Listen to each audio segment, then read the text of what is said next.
Tu tiens ton chiot contre toi. Il tremble. Ses oreilles sont plaquées en arrière, il bâille nerveusement, et dès que la porte de la clinique s'ouvre, il tente de se cacher sous ton manteau. Tu te dis que c'est normal, qu'il va s'habituer. Mais la vérité, c'est que cette peur, si elle n'est pas gérée dès les premières minutes, peut se graver dans son cerveau pour toujours. Une seule mauvaise expérience chez le vétérinaire suffit à conditionner un chiot à vie, et les études en cognition canine le confirment.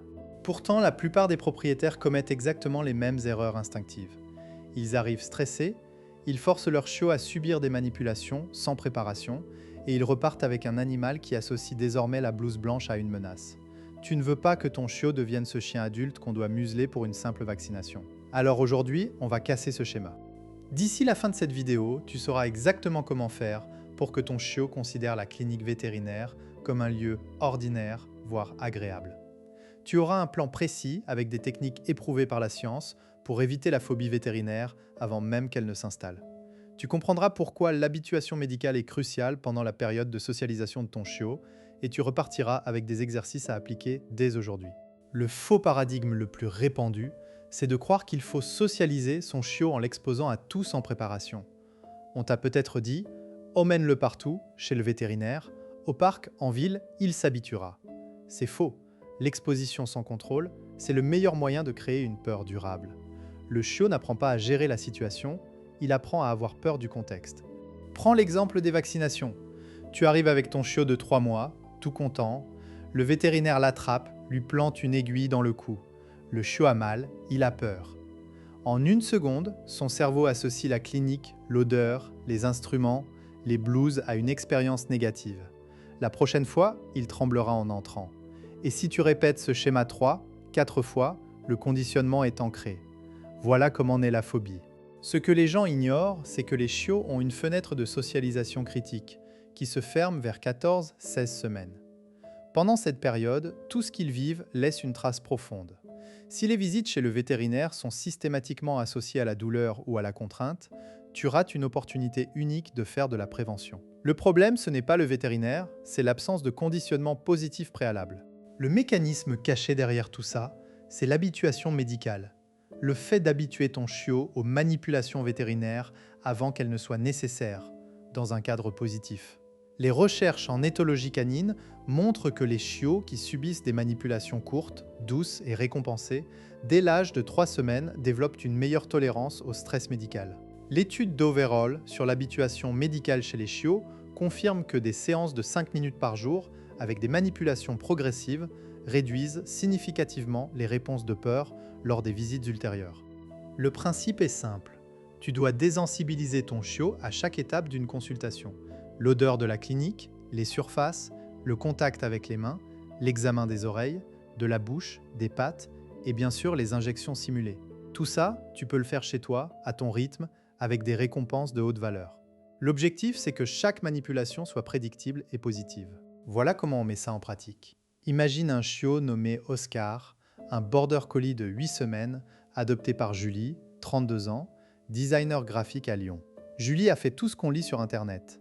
Elle l'a emmené au parc dès le premier jour, l'a présenté à tous ses amis et l'a traîné chez le vétérinaire pour son premier vaccin sans préparation. Résultat, Oscar a eu tellement peur de la table en métal qu'il a tenté de sauter en l'air, s'est blessé à la patte et depuis, il refuse d'entrer dans la clinique. Julie est paniquée. Comment le soigner s'il a peur du vétérinaire? Julie vient me voir, désespérée.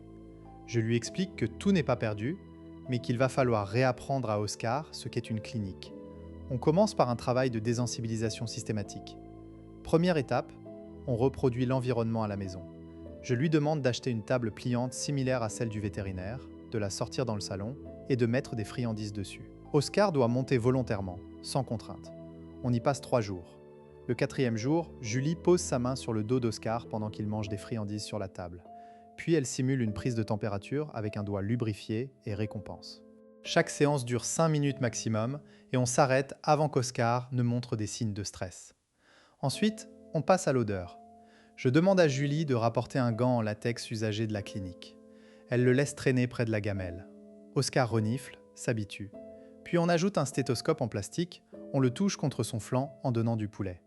Petit à petit, Oscar associe tout ce matériel à des expériences positives. La 3e étape, c'est la visite fictive. Julie prend rendez-vous pour une consultation sans soins. Elle va chez le vétérinaire, reste 10 minutes dans la salle d'attente, donne des friandises à Oscar, puis repart sans aucune manipulation. Ils font ça 3 fois. La 4e fois, le vétérinaire met Oscar sur la table, qui a été recouverte d'un tapis antidérapant, lui donne une friandise, puis le repose. Rien d'autre. Oscar commence à trouver que cet endroit n'est pas si mal. Après 2 semaines de ce protocole, Julie emmène Oscar pour un vrai vaccin. Mais avant la piqûre, elle demande au vétérinaire de faire les mêmes gestes que ceux appris à la maison. Toucher le cou, pincer la peau légèrement, puis récompenser. La piqûre elle-même dure 2 secondes. Oscar n'a pas eu peur. Aujourd'hui, à 2 ans, il adore aller chez le vétérinaire. Julie raconte qu'il remue la queue en entrant. Concrètement, comment décoder si ton chiot commence à développer une peur du vétérinaire? Observe ces signaux avant même d'entrer dans la clinique. Oreille en arrière, queue basse, léchage des babines, bâillement, tremblement, tentative de fuir en sens inverse quand tu tournes dans la rue de la clinique. Si tu vois ça, ne continue pas mécaniquement. Le cerveau de ton chiot est déjà en alerte. Il faut revenir en arrière, faire un détour ou modifier ton plan.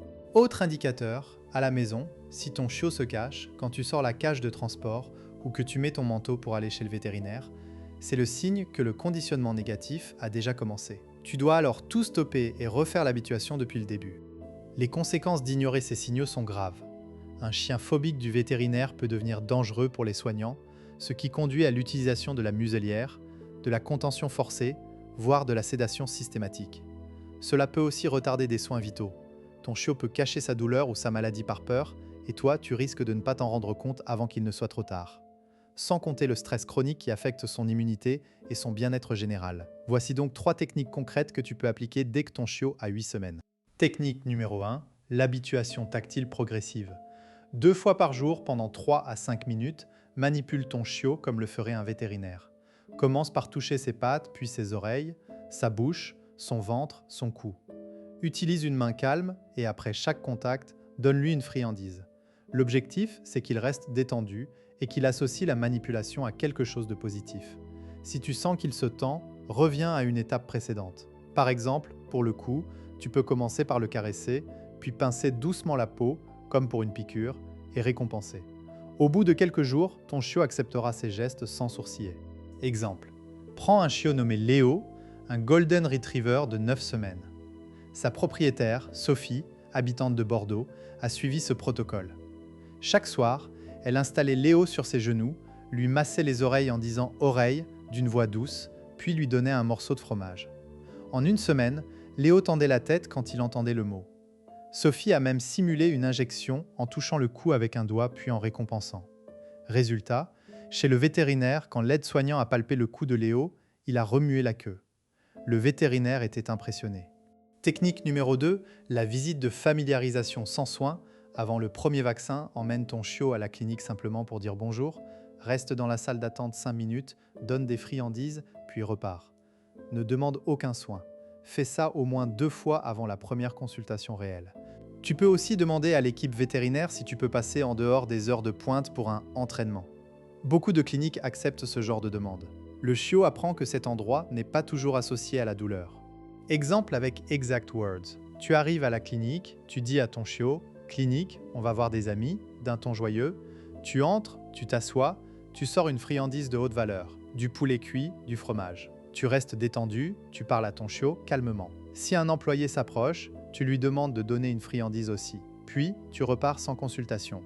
La fois suivante, tu restes un peu plus longtemps ou tu demandes à monter sur la balance. Toujours sans soin. Technique numéro 3, le conditionnement contre-conditionné avec le matériel médical. Achète un stéthoscope en plastique, un thermomètre digital, sans utilisation réelle, une seringue sans aiguille. Joue avec ces objets devant ton chiot, touche-le avec et récompense. L'idée, c'est que ces instruments deviennent des signaux de jeu et de récompense, pas de peur. Si tu veux aller plus loin, tu peux mettre un peu d'huile de foie de morue sur le stéthoscope ou la seringue pour que ton chiot les lèche. Il associera l'objet à une saveur agréable. Exemple, Marc, un propriétaire de Carlin à Lille, a fait ça. Il laissait traîner un stéthoscope dans le salon et chaque fois que son chiot, Pablo, le reniflait, il disait « oui » et lançait une friandise. Au bout de quelques jours, Pablo allait volontairement renifler l'objet. Ensuite, Marc a posé le stéthoscope sur son dos et a récompensé. Pablo a appris que le stéthoscope annonçait une récompense. Chez le vétérinaire, Pablo n'a pas réagi négativement quand le docteur a posé le sien. Tu te dis peut-être, je n'ai pas le temps de faire tout ça, ou mon chiot est déjà stressé, c'est trop tard. Je comprends. La première objection, c'est le manque de temps. Mais ces exercices prennent 5 à 10 minutes par jour. Tu peux les intégrer dans ta routine. Pendant que tu regardes une vidéo, pendant que ton chiot est calme après une promenade. Quant à ceux qui pensent qu'il est trop tard, sache que même un chiot de 12 semaines peut bénéficier de ces techniques. La plasticité cérébrale est encore élevée. Oui, le travail sera peut-être plus long, mais il n'est jamais trop tard pour désensibiliser. Autre objection, mon vétérinaire n'acceptera pas ces visites fictives. La plupart des vétérinaires modernes comprennent l'importance de l'habituation. Si tu exposes ton plan clairement, en disant que tu veux éviter le stress à ton chiot et faciliter son travail, il y a de fortes chances qu'il accepte. Si ce n'est pas le cas, change de vétérinaire.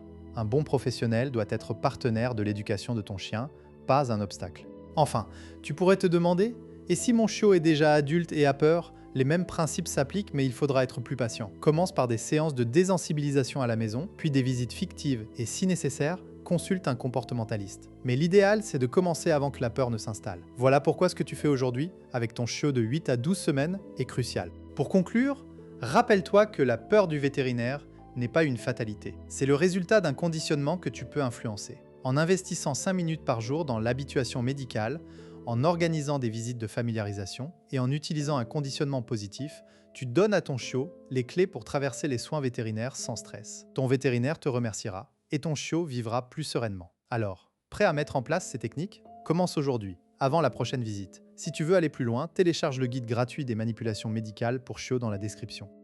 Et n'oublie pas, un chiot bien préparé est un chien heureux et en bonne santé.